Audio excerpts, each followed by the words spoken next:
ಯಾದಗಿರಿ ಜಿಲ್ಲೆಯ ಸುರಪುರ ತಾಲೂಕಿನ ಸುಪ್ರಸಿದ್ಧ ಆಗಿರುವಂತಹ ದಕ್ಷಿಣ ಕಾಶಿಯಂತೆ ಪ್ರಸಿದ್ಧಿ ಪಡೆದಿರುವಂತಹ ತಿಂತಣಿಯ ಶ್ರೀ ಜಗದ್ಗುರು ಮೌನೀಶ್ವರ ದೇವಸ್ಥಾನವು ಹಿಂದೂ ಮುಸ್ಲಿಂ ಸಮನ್ವಯ ಭಾವೈಕ್ಯತೆ ಕೇಂದ್ರವಾಗಿದೆ. ಯಾದಗಿರಿ ಜಿಲ್ಲೆಯ ಸುರಪುರ ತಾಲೂಕಿನ ತಿಂತಣಿಯ ಶ್ರೀ ಜಗದ್ಗುರು ಮೌನೀಶ್ವರ ದೇವಸ್ಥಾನವು ಎ ಗ್ರೇಡ್ನಲ್ಲಿ ಹೊಂದಿರುವಂತಹ ದೇವಸ್ಥಾನವಾಗಿದೆ. ಈ ದೇವಸ್ಥಾನಕ್ಕೆ ಪ್ರತಿದಿನ ಸಾವಿರಾರು ಭಕ್ತರು ಆಗಮಿಸುತ್ತಾರೆ. ಅವರಿಗೆ ಮೂಲ ಸೌಕರ್ಯಗಳನ್ನು ಒದಗಿಸಬೇಕು ಎಂದು ತಾಲೂಕು ಮತ್ತು ಜಿಲ್ಲಾಧಿಕಾರಿಗಳು ಇತ್ತ ಕಡೆ ಗಮನ ಹರಿಸಬೇಕು ಎಂದು ಗಂಗಾಧರ್ ನಾಯಕ್ ಹಾಗೂ ದೇವಸ್ಥಾನದ ಕಮಿಟಿ ಸದಸ್ಯರು ಹಾಗೂ ಗ್ರಾಮಸ್ಥರು ಅಧಿಕಾರಿಗಳಿಗೆ ಮನವಿ ಮಾಡಿದರು.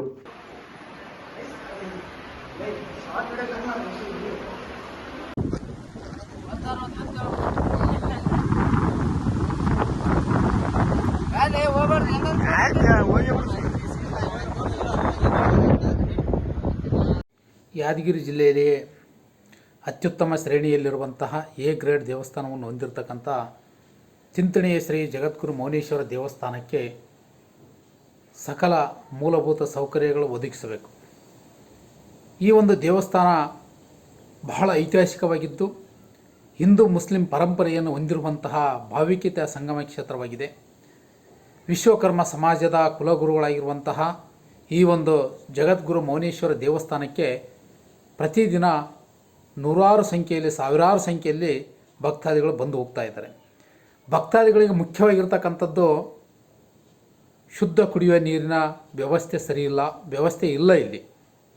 ಅದೇ ರೀತಿಯಾಗಿ ಮುಖ್ಯವಾಗಿರ್ತಕ್ಕಂಥ ಮೂಲಭೂತ ಸೌಕರ್ಯ ರಸ್ತೆ ಅಗಲೀಕರಣ ಇರ್ಬೋದು, ರಸ್ತೆ ನಿರ್ಮಾಣ ಮಾಡುವುದು, ಅದೇ ರೀತಿಯಾಗಿ ಈ ಒಂದು ದೇವಸ್ಥಾನದ ಸುತ್ತಮುತ್ತ ಸ್ವಚ್ಛತೆ ಮಾಡುವುದಾಗಲಿ ಇವೆಲ್ಲ ಮಾಡ್ತಕ್ಕಂಥದ್ದು ಮತ್ತು ಅದರ ಜೊತೆಗೆ ಬಂದಿರತಕ್ಕಂಥ ಭಕ್ತಾದಿಗಳಿಗೆ ಶುದ್ಧ ಕುಡಿಯುವ ನೀರು ಅಲ್ಲದೆ ಅವರಿಗೆ ಶೌಚಾಲಯ, ಮೂತ್ರಾಲಯ ಇವುಗಳ ಬಹಳ ಕೊರತೆ ಇದೆ.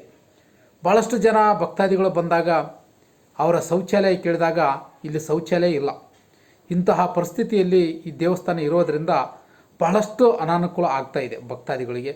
ದಯಮಾಡಿ ಸುಪ್ರಸಿದ್ಧವಾಗಿರ್ತಕ್ಕಂಥ ಪುಣ್ಯಕ್ಷೇತ್ರ ಕಾಶಿ ಕ್ಷೇತ್ರ ಅಂತ ಅನಿಸಿಕೊಂಡಿರ್ತಕ್ಕಂಥ ತಿಂತಣಿ ಶ್ರೀ ಜಗದ್ಗುರು ಮೌನೀಶ್ವರ ದೇವಸ್ಥಾನಕ್ಕೆ ಮುಖ್ಯವಾಗಿರ್ತಕ್ಕಂಥ ಕುಡಿಯುವ ನೀರು, ಶುದ್ಧವಾಗಿರ್ತಕ್ಕಂಥ ಕುಡಿಯುವ ನೀರಿನ ಘಟಕಗಳನ್ನು ಅಳವಡಿಸಬೇಕು. ಅದರ ಜೊತೆಗೆ ಮುಖ್ಯವಾಗಿರ್ತಕ್ಕಂಥ ಮಹಿಳೆಯರ ಶೌಚಾಲಯ, ಪುರುಷರ ಶೌಚಾಲಯ, ಮೂತ್ರಾಲಯಗಳನ್ನು ಅತಿ ತಕ್ಷಣದಲ್ಲಿ ಮಾಡಬೇಕಂತ ವಿನಂತಿ ಮಾಡ್ತಾ ಇದ್ದೀನಿ. ಮತ್ತು ಅದೇ ರೀತಿಯಾಗಿ ವಸತಿ ಕೂಡ ಬಹಳ ಸಮಸ್ಯೆ ಆಗ್ತಾಯಿದೆ. ಬಂದಿರತಕ್ಕಂಥ ಭಕ್ತಾದಿಗಳು ಪ್ರಶಾಂತವಾಗಿರ್ತಕ್ಕಂಥ ಸ್ಥಳದಲ್ಲಿ ಉಳಿಬೇಕಾದ್ರೆ ಮಳೆ ಬಂದಾಗ ಎಲ್ಲ ಕಡೆ ನೀರು ನುಗ್ಗಿ ಬರ್ತದೆ. ಎಲ್ಲಿಯೂ ಕೂಡ ಮಳೆ ನೀರು ಬರದಂಥ ಪರಿಸ್ಥಿತಿ ಯಾವುದೂ ಇಲ್ಲ ಇಲ್ಲಿ. ಮೇಲೆ ಟೀನ್ಗಳನ್ನು ಅಳವಡಿಸಿದ್ದಾರೆ, ಶೆಲ್ಟರ್ ಮಾಡಿದ್ದಾರೆ.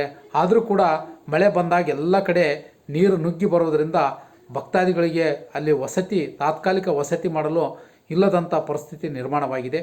ದಯಮಾಡಿ ಇದರ ಬಗ್ಗೆ ಗಮನ ಹರಿಸಿ ಇಲ್ಲಿ ರಸ್ತೆ, ಶುದ್ಧ ಕುಡಿಯುವ ನೀರು, ಶೌಚಾಲಯಗಳನ್ನು ಅತಿ ತಕ್ಷಣದಲ್ಲಿ ಮಾಡಬೇಕಾಗಿ ವಿನಂತಿ ಮಾಡ್ತಾ ಇದ್ದೇನೆ.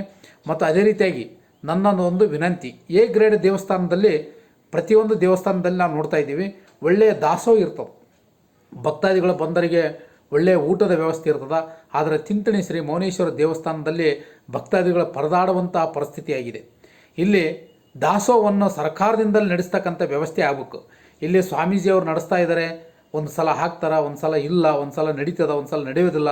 ಅದಕ್ಕಾಗಿ ದಯಮಾಡಿ ಸರ್ಕಾರದ ವತಿಯಿಂದ ಎ ಗ್ರೇಡ್ ದೇವಸ್ಥಾನದಲ್ಲಿ ದಾಸೋಹ ಮಾಡಲು ಅವಕಾಶ ಇದೆ. ಅದಕ್ಕೆ ಸಂಬಂಧಪಟ್ಟಿರ್ತಕ್ಕಂಥ ಸರ್ಕಾರದ ಒಂದು ಗೈಡ್ಲೈನು ಕೂಡ ಇದೆ.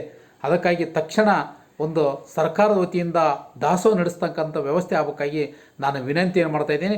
ಶ್ರೀ ಮೌನೇಶ್ವರ ದೇವಸ್ಥಾನಕ್ಕೆ ಸಕಲ ಸೌಲಭ್ಯಗಳನ್ನು, ಸಕಲ ಮೂಲಭೂತ ಸೌಕರ್ಯಗಳನ್ನು ಒದಗಿಸಬೇಕಂತ ಜಿಲ್ಲಾ ಆಡಳಿತ ಮತ್ತು ತಾಲೂಕು ಆಡಳಿತ ಸಂಬಂಧಪಟ್ಟ ಜನಪ್ರತಿನಿಧಿಗಳಿಗೆ ನಾನು ಈ ಸಂದರ್ಭದಲ್ಲಿ ಆಗ್ರಹ ಮಾಡ್ತಾ ಇದ್ದೇನೆ.